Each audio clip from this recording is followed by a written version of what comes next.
Sasa kuna jitihada zinafanywa za kutengeneza hii. Unajua utawala huu una tuhuma mbalimbali za ufisadi, una tuhuma za mauaji. Chama kinachotawala kina tuhuma mbalimbali za ufisadi, kina tuhuma za mauaji. Kwa sasa wanajaribu kurusha tuhuma kwa Chadema ili pengine ama waseme tuchafuke wote, hii taasisi yenye imani na matumaini ya watu nayo ichafuke, au Watanzania wakate tamaa ya kuchangia. Kwa ile wimbi la kumichango kule ya tone na halaiki ya watu kuchangia kwenye tone. Sasa mbinu ya kudisturb ni tumia watu ambao nitatumia lugha ya Kiingereza wanaitwa agent provocateurs, kwamba tengeneza tuhuma, kuza tuhuma, tengeneza mkakati wa kusambaza, lengo likiwa ni kukatisha watu tamaa na kutengeneza mgogoro usiokuwepo na kutengeneza tofauti zisizokuwepo. Na katika hili niwaombe sana wote wanaunga mkono Chadema, wote wanaopenda haki, wote wanaopenda demokrasia, wanaopenda mabadiliko, wanaopenda uhuru, ikiwemo wanaharakati wa mitandaoni. Niwasihi sana, acheni friendly fires, kwamba watu tuna ajenda inayofanana juu ya katiba mpya, tuna ajenda inayofanana juu ya haki za watu, juu ya kutaka haki, ukweli, uwajibikaji kwenye mauaji ya Oktoba. Tuna ajenda inayofanana kutaka free Tundu Lissu, mwenyekiti awe huru. Alafu hapo katikati watu wenye ajenda zinazofanana wanaanza kushambuliana wao kwa wao. Kwa watawala watakuwa wana faida, wanafurahi sana kwamba sasa mjadala unahama, kwamba hapa sasa kuna diversion, kuna division, kuna deception. Mimi nasema tulenge ajenda moja, tulenge mstari ulionyooka, na mstari ulionyooka ni katiba mpya, free Tundu Lissu.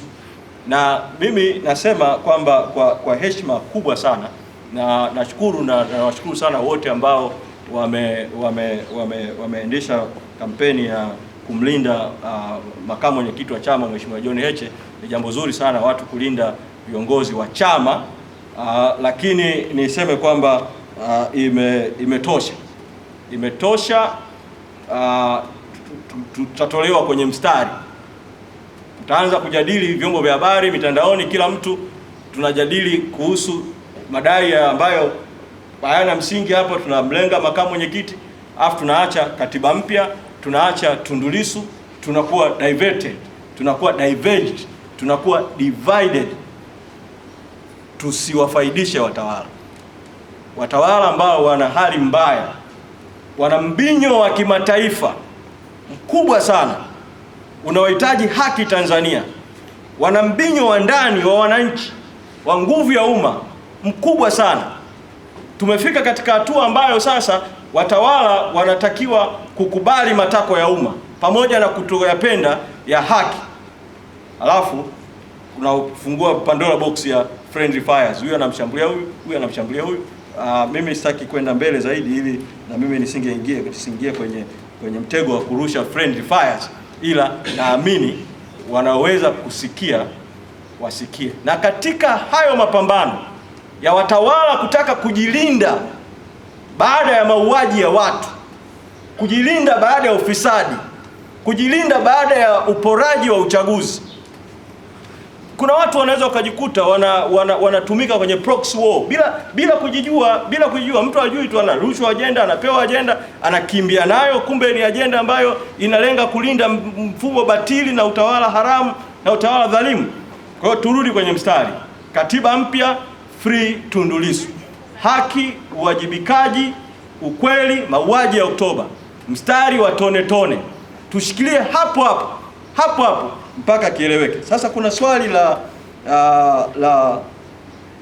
la Salum kwamba baadhi hawapendezwi na makamu mwenyekiti kwa ni mkakati wa kumuondoa. Ni diversion tu nyingine, kuzungumza kitu kisichokuwepo na kutengeneza kitu kisichokuwepo, alafu kizungumzo mpaka nao ukiamini kama kipo wakati hakipo. Diversion, deception, division haina maana yoyote. Mimi nataka niwahakikishie tu kwamba sisi kama chama na kamati kuu ya chama na sekretarieti ya chama tunafanya kazi kwa pamoja. Kunaweza kabisa kuwa na tofauti za kimitazamo kwamba hiki tupite njia hii, hiki tufanye hiki, tufanye hiki, hiki cha kawaida, lakini watu wanajadiliana alafu mwisho wanafikia makubaliano. Makubaliano ndio haya maazimio ya kikao niliyoyasoma hapa. Tukishakubaliana tunasonga mbele kwa pamoja, na misimamo inayotolewa na kamati kuu ya chama sio misimamo ya mtu binafsi, sio misimamo ya alipokuwa mwenyekiti Tundu Lissu, wala sio misimamo ya makamu mwenyekiti John Heche. Ni misimamo ya taasisi, ni misimamo ya katiba ya chama na kanuni, ni misimamo ya vikao. Kwa hiyo misimamo hiyo inalindwa na wote, na hatujabadili msimamo wetu wowote katika lolote kuanzia mwezi Disemba, kuanzia mwezi Aprili na kuendelea. Juu ya dada yangu Upendo wa Azam, umesainiwa maridhiano Zanzibar. Vipi kuhusu Tanzania bara? Ndio swali lako.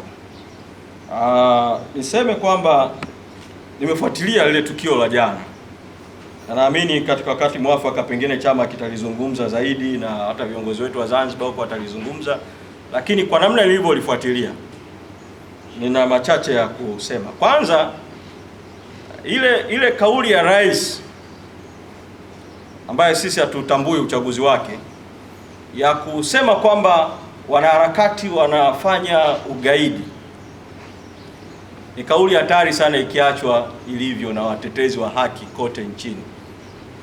Mimi nasema haya kwa sababu kutokana na taarifa za maandamano ya tarehe 7 mwezi wa 7 yaliyotangazwa huko mitandaoni, ninavyozungumza hivi sasa kuna viongozi wa Chadema na wanachama wako vituo vya polisi bado, na wengine wamepigwa na kuumizwa. Geita kule kuna dada anaitwa Neema, kule Tanga kuna Nasra, kuna Rukia na wengine.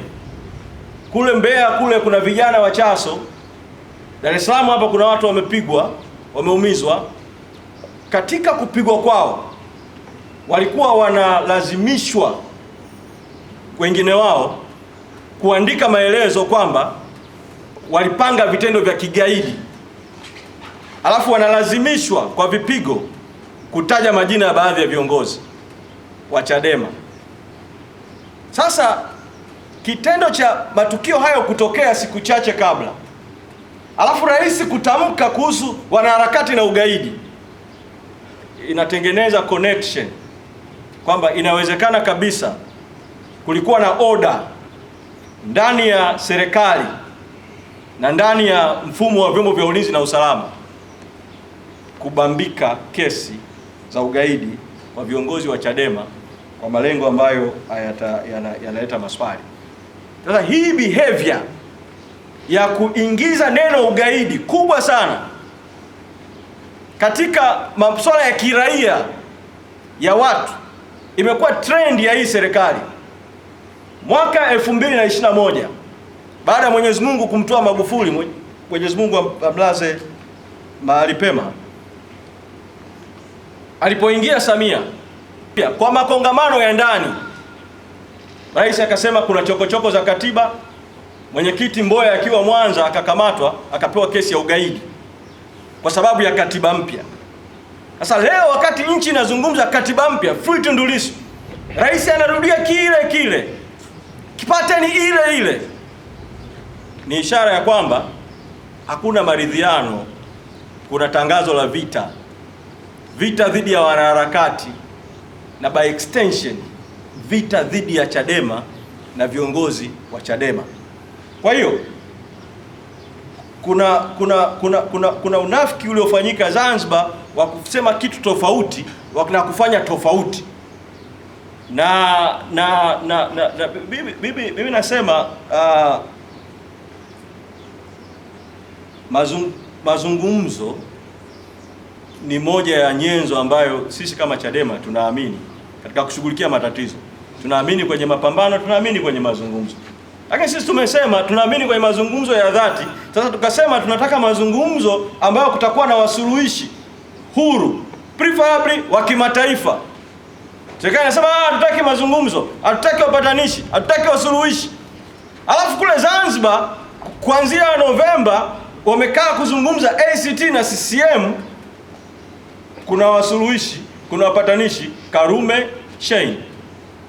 Na foundation ya mazungumzo ya Zanzibar imejengwa kwa miaka mingi ya mazungumzo ambayo yalihusisha jamii ya kimataifa kuanzia wakati Commonwealth ilipokwenda kuingilia matatizo ya Zanzibar.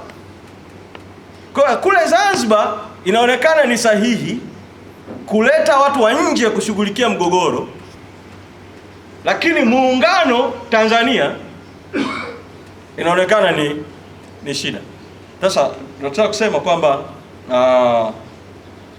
tutayazungumza haya na tutatoa mwelekeo, lakini ninachokiona ni kwamba ACT imeamua kwa mara nyingine tena, pamoja na mauaji ya tarehe 29 ya watu na siku zofuatia, kusaliti damu za watu na kusaliti harakati za mabadiliko. Kumezungumzwa kule, moja ya mambo watakayozungumza watakapoingia kwenye serikali ya umoja wa kitaifa na tume itakayoundwa ni kwamba watazungumza kuhusu marekebisho ya katiba ya Zanzibar kwa matatizo yetu ya kikatiba, ya katiba ya Zanzibar, ya katiba ya muungano. Huwezi kushughulika na mapungufu ya katiba ya Zanzibar bila kushughulika kwanza na mapungufu ya katiba ya muungano, ikiwemo kuhusu muundo wa muungano. Lakini kunapelekwa hiyo danganya toto ili Watanzania wajenge impression kwamba sasa nchi ina maridhiano, kuonekana kuna maridhiano. Alafu upande wa pili umefungua mapambano. Tunasisitiza tu yule msimamo wa kamati kuu. Kamati kuu ilishasema masuala hayo ya na maridhiano ni matokeo, kinachotangulia ni mazungumzo. Kamati kuu imesisitiza mara zote kwenye vikao vyake mfululizo vya awamu tofauti tofauti kwamba waje wasuluhishi au wapatanishi wa kimataifa kuja, kama kuna hitaji la mazungumzo yoyote yale, kuja kufanya mazungumzo, kwa sababu sisi tumeshiriki mazungumzo na watawala, na mimi nilipata bahati ya kuwepo kwenye timu ya mazungumzo kuanzia na rais mwenyewe mwezi Mei mwaka 2022 pale Ikulu Chamwino, mpaka kwenye timu ya mazungumzo ya watu watano kila upande. Tumezungumza kwa namna tulivyozungumza nao kwa kipindi chote tulichozungumza nao, na baada ya mauaji ya Oktoba na yote yaliyotendeka, hakuna namna kwamba utawala huu haramu dhalimu unaweza kuaminika kwamba ndio uongoze mazungumzo. Kwa hiyo ndio naweza kusema katika hatua hii. Kwa hiyo tunasisitiza tu kwamba tutaendelea na mapambano, lakini milango yetu iko wazi kwa mazungumzo ambayo yatakuwa mazungumzo ya haki. Sasa kule Zanzibar rais akarudia tena kutumia neno la Mungu, na ndio nitahitimishia hii hapa kwa swali uliouliza. Kanukuu Mathayo 5 kuhusu heri wapatanishi. Kwa hiyo ni kama vile wanasema watu ambao hawataki kupatana wana shida. Rais amesahau kwamba ukisoma Mathayo 5 kuhusu zile heri zote, kuna heri wenye njaa ya kiu ya haki, heri wanaodhulumiwa, wanaoonewa, kuna heri kadhaa. Sasa mimi ni waombe wanachadema na Watanzania kuendelea kuwa na kiu ya haki, kuendelea kuwa na njaa na kiu ya haki, pamoja na kuonewa, pamoja na kuumizwa, lakini tusonge mbele. Tunaamini mwisho wa siku haki itatimia. Na kwa ndugu zangu Waislamu, ile sura ya kwanza ile Al-Fatiha, kuna mstari mmoja huwa nikisikia huwa napenda sana kuusikia. Nasema Ihdinas Siratal Mustaqim, tuongoze katika njia iliyonyooka. Na kule katika Qur'ani kuna mahusia mengi kuhusu haki na kuhusu kupambana na ubatili. Na katika hadithi za Mtume Muhammad sallallahu alaihi wasallam kuna hadithi nyingi sana kuhusu, na moja hapa inasema jihadi iliyo bora ni kusema ukweli kwa utawala dhalimu, na inazungumza kuhusu unafiki, kwamba mnafiki ana sura mbili na sifa zake ni tatu: akisema asemi ukweli, akiahidi atimizi, akiaminiwa anasaliti. Tusiingie kwenye mtego wa kubariki unafiki, tubaki kwenye mstari ulionyooka.